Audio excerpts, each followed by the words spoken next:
Hi, beautiful people. Welcome back. The irony that I'm going to talk about consistency today, because I was not about to make it out here. But I told myself, gotta be consistent, Jennifer. It's just cold, and I just wanted to lay in bed and snuggle. So with this topic of consistency, it's more leaning toward gym, but you could take and apply what it is that works for you in other areas. Take what resonates, leave what doesn't. But for me, I wanted to do this as a reminder in the future, to help somebody who is maybe their New Year's resolution was to be on a gym path, and work out, something like that. But also to kind of go along with how I stayed consistent for so long in the gym and why I enjoyed it so much and how it kind of created structure in my life. That's why I want to talk about it a little bit. So staying consistent, I think the first thing we should do is like schedule our workouts, kind of like appointments, or something that you would take more seriously and think more mandatory. I think a lot of people think workouts or gym, they think this is optional. I think when we take a second to schedule it into our, like, let's say we're doing a week ahead, we have that already planned, and it's not something that, like, say like a coworker is like, hey, after work we're gonna go grab some drinks, and you were like, oh, I was gonna go to the gym, but forget it. If you have in your head all day or all week, I'm going to the gym at X amount of time, X, Y, Z, then you would more likely take it seriously, and take yourself seriously until you get into the swing of things, until you really enjoy going to the gym. You'll see. But start off small and then build your way up. I've talked about a lot of times on here, easing your way into things so you don't get overwhelmed. It keeps it so that your goals are clear. It's not clouded by other things, and keeps you focused. So if you're just starting out at the gym, maybe go, and you're scheduling it out, go like 2 to 3 times a week, right? Not overwhelming. Some people go every day, and that's okay. Eventually you'll get there and you'll like it. Instead of saying, I'm trying to, lose 100 pounds. Well, let's just start small with doing, I'm trying to lose 5 pounds by the end of the month. Smaller goal to reach your bigger goal, but it's more achievable. You can stay focused, stay clear. So schedule your workouts, build up, don't overwhelm yourself. Make sure you track your progress. Again, oftentimes we are quick to shun out the things that we do good, shun out positivity and think negativity. So negativity. So if you think to yourself, oh, I missed a workout, I'm like, whatever, like, I don't know, however it works for you, then you go into a spiral and you're like, oh, I'm about to eat crazy or whatever. It's like, no. I told you my favorite story for myself about progress is the Stairmaster. If you've ever been on one, you know how incredibly difficult that is. So once I hit every milestone I hit, even just a little minute before or 30 seconds more, it's like, this is progress. My body is working, it's able to do more, and you get addicted to that. You get addicted to seeing how well you move and how you operate. So make sure you track your progress. It helps keep you along the path. Prepare ahead of time. Proper preparation prevents poor performance. One of my favorite quotes of all time. Make sure your gym bag's packed. Make sure you have adequate water and post and pre-gym snacks if you're going that hard that you need that. Again, have those workouts planned out. If you're doing cardio, if you're doing a mixture of things, what do those workouts look like? If you're using like one of the apps that have pre-workout plans, have that downloaded and ready to go, so in case you don't have service in the gym, like, just have yourself prepared, so that way there's no way of cheating yourself out of getting it done. This one's gonna be hard because but it's still achievable, especially if you are extroverted and you make friends pretty easily. It's very achievable, but have accountability a partner. A lot of times people talk about their like gym friends that they don't see or they don't really talk to, but they make sure that they're there. Like, hey bro, like what's up, you missed the gym, like I didn't see the other day, what's going on? Because sometimes the people around you, they're not, unless they're already in a health and wellness journey themselves, they might not take it that seriously. But if it's someone that genuinely cares about you, for one, like my grandmother, she'll be like, you're not going to the gymnasium today? And it's like, oh yeah, I'm going, but I'm just not going to go at XY times.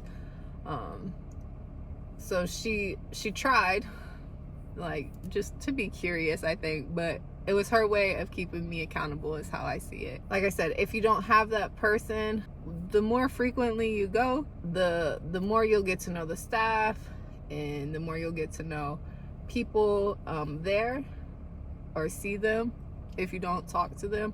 And so that could be a way of reaching out, like, hey, da da da da da. If you're doing workouts at home, you won't get that experience obviously, but you can reach out to somebody that you know that is already on a journey and let them know.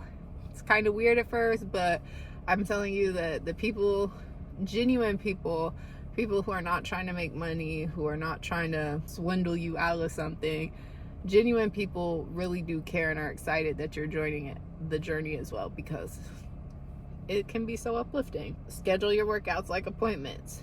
Start small and build your way up. Be specific about achievable goals. Track your progress. Have an accountability partner. Prepare ahead of time. Mix up your routine. There is nothing more boring than doing the same thing over and over and over, and then your muscles get kind of like used to it. So mix up your routine. If one day you're going to do legs and maybe back, do like shoulders and chest the other day, and mix it up. It makes it more fun. It makes it more interesting for you to go. If you're going to do a workout video, like a HIIT video, try to mix them up. Whatever works for you, just majority of the time, but mix it up so you don't get bored, and your muscles, unless you're adding to it, don't, like little weights or whatever, your muscles don't, I don't know the word I'm looking for, but we're not gonna focus on that. This kind of goes along with what I said earlier. Focus on your progress and not results, if that makes sense. If you're obsessing over, this was my biggest thing, I didn't lose any weight or I did, you know what I mean? Like, I've been stagnant here. I didn't see in the time that I was stagnant how capable my body became.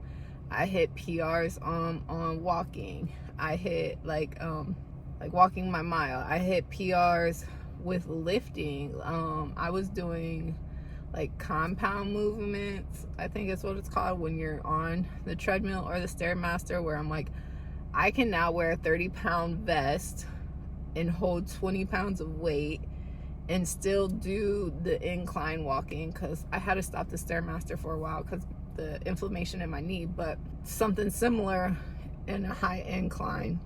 And with that, I was wearing a 30-pound vest, holding a 20-pound weight, like curling while I was walking, and just like if you move your arms around while you're walking. That's why people like power walk all crazy. It helps with your heart rate. So I was doing stuff to build muscle but build up my heart rate as well. Because I was so focused on numbers, I didn't see the progress until like one day I was like, wow. Like, the lady was like, why do you use all this weight for? And I was just like, oh, to be stronger. And she's like, yeah, you only started out with 10 pounds before. And I didn't realize how much I had packed on, like, additional weight. Focus on your progress and not results. That way you can celebrate your small victories, not be discouraged by your results not coming as quick as you want. Reward yourself. A lot of people talk about food rewards. Don't, if you want to do that, try to keep it small, but reward yourself with things that you really genuinely wanted. If you wanted the watch, or if you wanted the phone case, or new shoes, or something like that, reward yourself. You deserve it. It's pretty short and simple. Mentally prepare yourself for setbacks. And what I mean by that is, I'm not saying you're going to fail. Sometimes life just happens. It's easy, again, to talk negative to ourselves or be discouraged by something not going the way we want. So if you mentally prepare yourself for setbacks by practicing your affirmations, talking more positive to yourself, letting go of negative, and I can't think of the word I'm looking for, but letting go of negative, and I don't want to say abusive behavior like self-abuse, but letting go of those thoughts that you have about yourself, and just focus on the fact that you are doing these things to make the change, and that you have been consistent. Progress over perfection. So yeah, don't be discouraged, and prepare yourself mentally if you have a setback, which is okay. Life happens. Remember that consistency is about showing up. It's not about perfection. It's an ongoing goal. There's no end to the journey that you're going to start. When you hit your results, you're going to want more. You're going to want to, do more things as you progress. So just showing up for yourself. It's a lifelong journey. So again, as always, be compassionate with yourself as you begin this process or continue on, and you just needed to hear a little pick-me-up. I would like to know which one of these things you would find the most helpful in your consistency journey, whether it be with going to the gym, weight loss, fitness, or just what you would apply in life, because they're all applicable to outside things. So anyways, talk to you next time.